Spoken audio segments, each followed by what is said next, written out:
ಚಿಕ್ಕಬಳ್ಳಾಪುರದಲ್ಲಿ ತಾಲೂಕಿನ ಹಾಲು ಉತ್ಪಾದಕರ ಸಹಕಾರ ಸಂಘದ ನೂತನ ಸದಸ್ಯರ ಅಭಿನಂದನಾ ಸಮಾರಂಭ ನಡೆಯಿತು. ಈ ವೇಳೆ ಮಾತನಾಡಿದ ಮಾಜಿ ಸಚಿವ ಕೆ. ಸುಧಾಕರ್, ದೇವನಹಳ್ಳಿಗೆ ಮಾರ್ಚ್ 15ರಂದು ಪ್ರಧಾನಿ ನರೇಂದ್ರ ಮೋದಿ ಅವರು ಆಗಮಿಸಲಿರುವ ಹಿನ್ನೆಲೆಯಲ್ಲಿ ಪ್ರಧಾನಿ ನರೇಂದ್ರ ಮೋದಿ ಅವರು ಲೋಕಸಭಾ ಚುನಾವಣಾ ಪ್ರಚಾರವನ್ನು ದೇವನಹಳ್ಳಿಯಿಂದಲೇ ಪ್ರಾರಂಭಿಸುತ್ತಿದ್ದಾರೆ. ಪ್ರತಿದಿನ 3-4 ರಾಜ್ಯಗಳಿಗೆ ಅವರು ಭೇಟಿ ನೀಡಲಿದ್ದಾರೆ. ಭಾರತೀಯರು ಹೆಮ್ಮೆ ಪಡುವಂತೆ ಅವರು ಕೆಲಸ ಮಾಡಿದ್ದಾರೆ. ಅಂತಹ ಪ್ರಧಾನಿ ಚಿಕ್ಕಬಳ್ಳಾಪುರ ಲೋಕಸಭಾ ಕ್ಷೇತ್ರಕ್ಕೆ ಬರುತ್ತಿದ್ದು, ಈ ಕಾರ್ಯಕ್ರಮವನ್ನು ಯಶಸ್ವಿಯಾಗಿ ಮಾಡಬೇಕು. ಬಿಜೆಪಿ ಮುಖಂಡರು ಬೂತ್ಗಳಲ್ಲಿ ಸಭೆ ನಡೆಸಿ ಯುವ ಜನರನ್ನ ಹೆಚ್ಚಿನ ಸಂಖ್ಯೆಯಲ್ಲಿ ಕರೆತರಬೇಕು ಎಂದು ಹೇಳಿದ್ದಾರೆ. ನನಗೆ ಇವತ್ತು ಬೆಳಿಗ್ಗೆನೆ ನಮ್ಮ ಪಕ್ಷದ ಪ್ರಧಾನ ಕಾರ್ಯದರ್ಶಿಗಳು ಅಧ್ಯಕ್ಷರ ಕಚೇರಿಯಿಂದ ನನಗೆ ಮಾಹಿತಿಯನ್ನು ಕೊಟ್ಟಿದ್ದಾರೆ. 15ನೇ ತಾರೀಕು ಬೆಳಿಗ್ಗೆ ಚಿಕ್ಕಬಳ್ಳಾಪುರ ಲೋಕಸಭಾ ಕ್ಷೇತ್ರಕ್ಕೆ ವಿಶೇಷವಾಗಿ ದೇವನಹಳ್ಳಿಗೆ ಪ್ರಧಾನಮಂತ್ರಿಗಳು ಶ್ರೀ ನರೇಂದ್ರ ಮೋದಿಜಿರವರು ಚುನಾವಣಾ ಪ್ರಚಾರದ ಭಾಗವಾಗಿ ಚಾಲನೆ ಕೊಡಲಿಕ್ಕೆ ಬರ್ತಾ ಇದ್ದಾರೆ.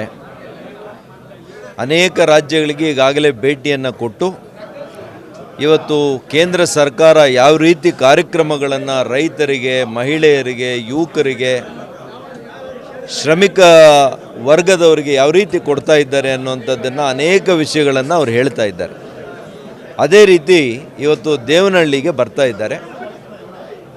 ಇವತ್ತು ಭಾಳ ಸಡಗರದಿಂದ, ಭಾಳ ಉತ್ಸಾಹದಿಂದ ನಮ್ಮ ಕಾರ್ಯಕರ್ತರು, ಈ ಭಾಗದ ರೈತಾಪಿ ಜನರು ಕೂಡ ಮಾನ್ಯ ನರೇಂದ್ರ ಮೋದಿಯವರನ್ನು ನೋಡಲಿಕ್ಕೆ, ಅವರ ಮಾತುಗಳನ್ನು ಕೇಳಲಿಕ್ಕೆ ಉತ್ಸುಕರಾಗಿದ್ದಾರೆ.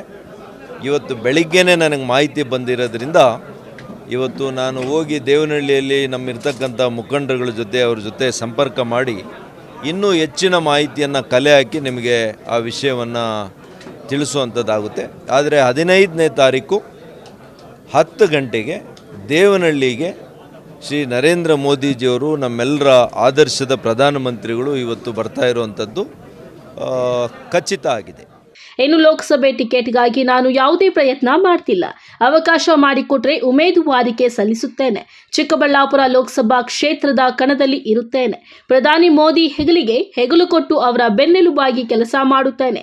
ಪ್ರಧಾನಿ ಮೋದಿಯ ಧ್ವನಿಯಾಗಿ ಚಿಕ್ಕಬಳ್ಳಾಪುರ ಕ್ಷೇತ್ರದ ಧ್ವನಿ ದೇಶದಲ್ಲಿ ಕೇಳುವಂತಹ ಕೆಲಸ ಮಾಡುತ್ತೇನೆ. ಚಿಕ್ಕಬಳ್ಳಾಪುರ ಲೋಕಸಭಾ ಕ್ಷೇತ್ರವನ್ನು ಅಂತಾರಾಷ್ಟ್ರೀಯ ಮಟ್ಟದಲ್ಲಿ ತೆಗೆದುಕೊಂಡು ಹೋಗುತ್ತೇನೆ. 3 ಜಿಲ್ಲೆಗಳಲ್ಲಿ ಪಕ್ಷ ಸಂಘಟನೆ ಮಾಡಿದ್ದೇನೆ. ಮುಂದುವರೆದ ಭಾಗವಾಗಿ ಮತ್ತಷ್ಟು ಶಕ್ತಿಯುಕ್ತವಾಗಿ ಬಲಪಡಿಸುತ್ತೇನೆ. ಜೆಡಿಎಸ್ ಪಕ್ಷದ ಮೈತ್ರಿಯಿಂದ ಮತ್ತಷ್ಟು ಶಕ್ತಿ ಬಂದಿದೆ. ಕಾಂಗ್ರೆಸ್ ವಿರುದ್ಧ ಗೆಲ್ಲುವುದಕ್ಕೆ ಬಿಜೆಪಿ ಗೆಲ್ಲುವ ಪೂರಕ ವಾತಾವರಣ ಇದೆ ಎಂದು ಹೇಳಿದರು. ನಾನು ಯಾವ ಪ್ರಯತ್ನನೂ ಮಾಡ್ತಾ ಇಲ್ಲ.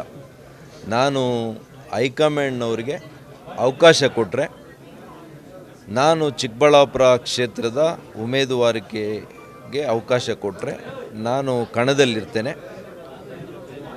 ನಮ್ಮೆಲ್ಲರ ಪ್ರೀತಿಯ ಪ್ರಧಾನಮಂತ್ರಿಗಳು ಶ್ರೀ ನರೇಂದ್ರ ಮೋದಿಯವರಿಗೆ ಒಂದು ಅವರ ಹೆಗಲಿಗೆ ಹೆಗಲು ಕೊಡುವಂಥ ಕೆಲಸ, ಬೆನ್ನೆಲುಬಾಗಿ ಕೆಲಸ ಮಾಡುವಂಥದ್ದು, ಅವರ ಪರವಾಗಿ ಈ ಕ್ಷೇತ್ರದ ಧ್ವನಿಯಾಗಿ, ಚಿಕ್ಕಬಳ್ಳಾಪುರ ಕ್ಷೇತ್ರದ ಧ್ವನಿ ಇಡೀ ದೇಶದಲ್ಲಿ ಕೇಳುವಂಥ ಕೆಲಸ ಮಾಡ್ತೇನೆ. ಚಿಕ್ಕಬಳ್ಳಾಪುರ ಲೋಕಸಭಾ ಕ್ಷೇತ್ರವನ್ನು ಇಡೀ ಅಂತಾರಾಷ್ಟ್ರೀಯ ಮಟ್ಟಕ್ಕೆ ತೆಗೆದುಕೊಂಡು ಹೋಗುವಂಥ ಕೆಲಸ ಪ್ರಾಮಾಣಿಕವಾಗಿ ನಾನು ಮಾಡ್ತೇನೆ. ಅದಕ್ಕೆ ನನಗೊಂದು ಅವಕಾಶ ಕೊಡಬೇಕು. ಮತ್ತು ಈ 3 ಜಿಲ್ಲೆಯಲ್ಲಿ ಪಕ್ಷದ ಸಂಘಟನೆಯನ್ನು ನಾನು ಖಂಡಿತವಾಗಿ ಕಳೆದ ಕೇವಲ 3-4 ವರ್ಷಗಳಲ್ಲಿ ಯಾವ ರೀತಿ ಸಂಘಟನೆಯನ್ನು ಮಾಡಿದ್ದೇನೆ, ಅದು ಮುಂದುವರೆದ ಭಾಗವಾಗಿ ಮತ್ತಷ್ಟು ಶಕ್ತಿಯುತವಾಗಿ ನಮ್ಮ ಪಕ್ಷದ ಸಂಘಟನೆಯನ್ನು ಮಾಡ್ತೇನೆ. ಅದರಲ್ಲೂ ಕೂಡ JDSನವರ ಇವತ್ತು ಮೈತ್ರಿ ಆಗಿರೋದ್ರಿಂದ ಇವತ್ತು ಮತ್ತಷ್ಟು ಈ 3 ಜಿಲ್ಲೆಗಳಲ್ಲಿ ನಮ್ಮ ಮೈತ್ರಿಯ ಶಕ್ತಿ ಭಾಳ ದೊಡ್ಡ ರೀತಿಯಲ್ಲಿ ಆಗಿ ಕಾಂಗ್ರೆಸ್ ವಿರುದ್ಧ ನಾವು ಗೆಲ್ಲಲಿಕ್ಕೆ ಪೂರಕವಾದಂಥ ವಾತಾವರಣ ಇದೆ ಅನ್ನುವಂತಹ ವಿವರಗಳನ್ನು ಅವರಿಗೆ ಕೊಟ್ಟಿದೆ. ಕಳವಾರ ಅರುಣ್, MMTV ನ್ಯೂಸ್, ಚಿಕ್ಕಬಳ್ಳಾಪುರ.